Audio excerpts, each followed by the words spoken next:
வணக்க மக்களே, ஆடி 18 முன்னிட்டு நாங்கள் ஃபேமிலியோடு பார்த்தீங்கன்னா புதூர் மாரியம்மன் கோவிலுக்கு தான் போயிருக்கோம்.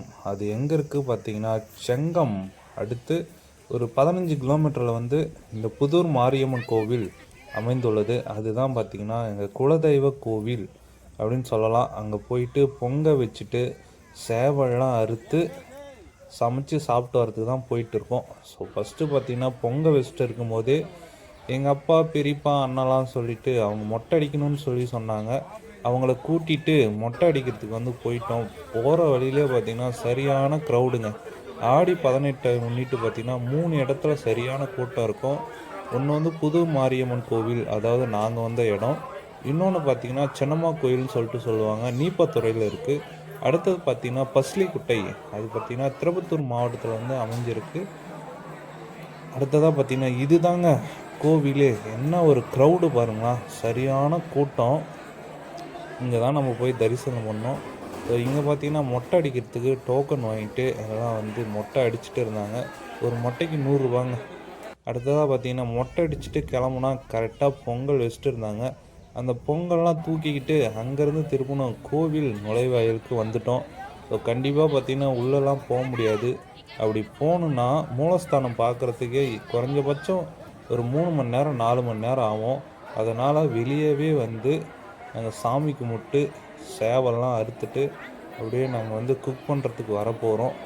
ஸோ சாமி தரிசனம் இங்கே தான் செய்ய போகிறோம். ஃபேமிலியோடு கூட்டிகிட்டு வந்தோங்கன்னா பாதுகாப்பாக இருங்க. ஏன்னா அந்த அளவுக்கு பார்த்திங்கன்னா சரியான கூட்டம். எங்கேயுமே குழந்தைங்களாம் விட்டுறாதீங்க. அதுதான் முதல் சொல்ல வேண்டியதே. கண்டிப்பாக இங்கேயே விட்டுட்டு போயிட போகிறீங்க, ரொம்ப கஷ்டமாக இருக்கும். ஸோ அந்த இடத்துலையும் பார்த்திங்கன்னா பொங்க வச்சு அதே இடத்துல சாமி கும்பிட்டு இருந்தாங்க.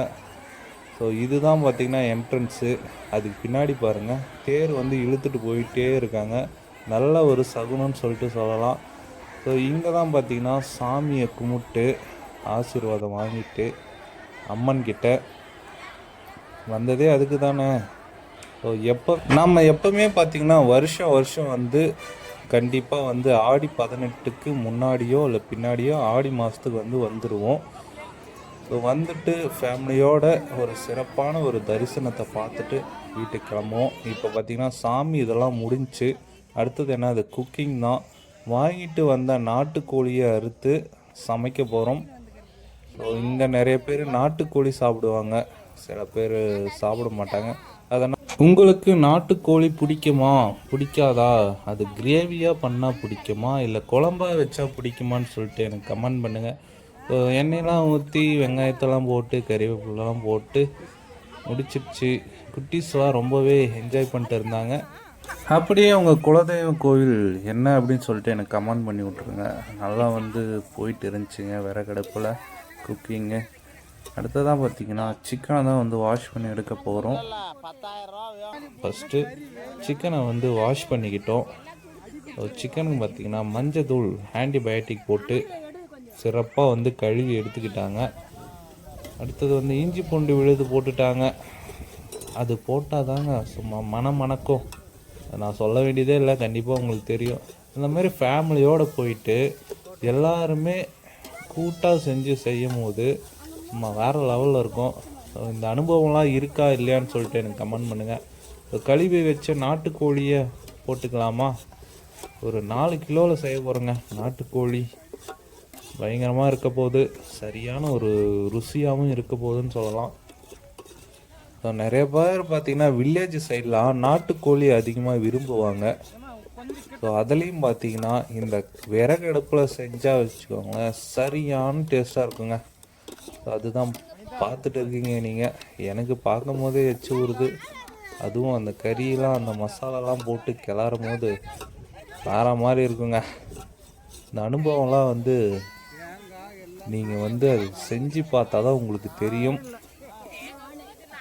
அடியில் கட்டை எரிய நெருப்பு வர நாட்டுக்கோழி தயாராகிட்டு இருந்துச்சு. அப்படியே உப்புலாம் தூவி விட்டு கிண்டுன்னு இருந்தாங்க.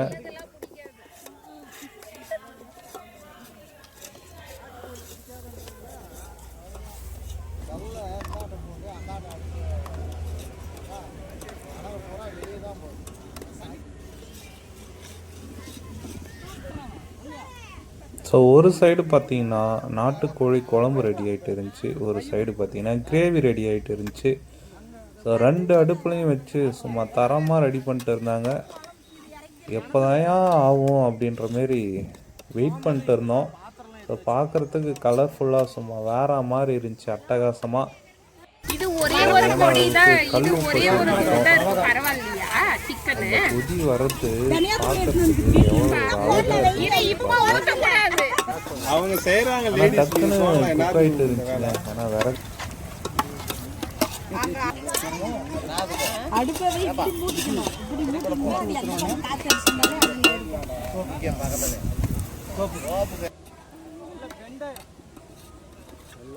அது ஸ்ட்ராங்கா இருக்கும், வளர்ந்துடும்.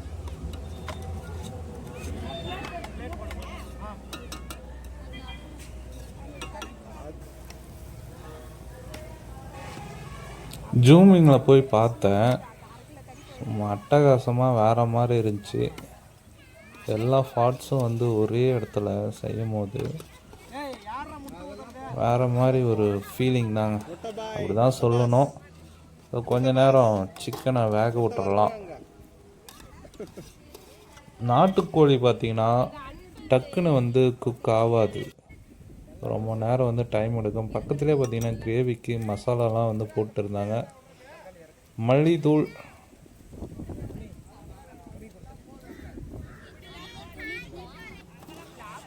மிளகாய் தூள்,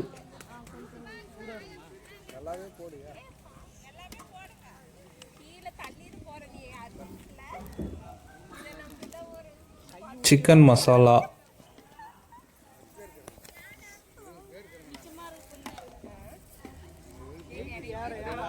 அனைத்தையும் சேர்த்து நல்லா கிண்டிட்டு இருந்தாங்க, களிக்கின்ற மாதிரி.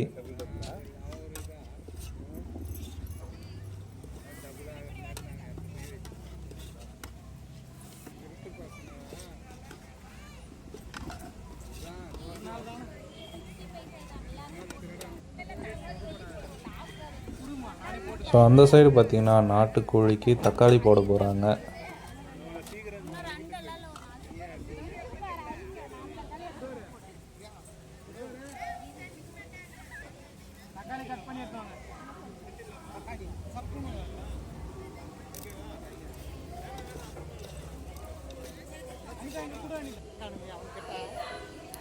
ரெண்டுத்தையுமே பார்த்தீங்கன்னா குக் ஆகணும்னு சொல்லிட்டு மூடி விட்டுட்டு,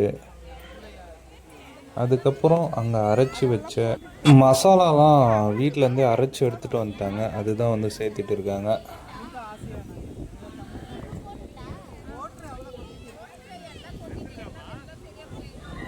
அப்புறம் சில பல மசாலாக்கள்லாம் தூவி விட்டுட்டு இருந்தாங்க. அந்த தூவி விட்டுட்டு இருக்கும் போது அந்த கொதி வருது பாருங்க, அட்டகாசமாக இருக்குல்ல பார்க்கவே.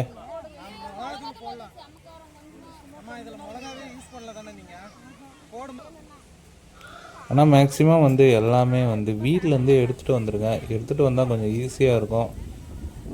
இல்லைன்னா இங்கே வந்தால் ரொம்ப கஷ்டங்க, எதுவுமே வந்து கிடைக்காது, ரேட்டு வந்து கூடவே விற்கிறாங்க. வந்து கிடைக்காது இல்லைங்களா, அதனால் பார்த்திங்கன்னா இங்கே ரேட்டு ஓவர் அதிகங்க. கண்டிப்பாக எல்லா இடத்துலையுமே அப்படி தான். அதனால் பார்த்திங்கன்னா வீட்டில் இருந்து எல்லாமே வந்து எடுத்துகிட்டு வந்துடுங்க, உங்களுக்கு யூஸ்ஃபுல்லாக இருக்குன்னு சொல்லலாம்.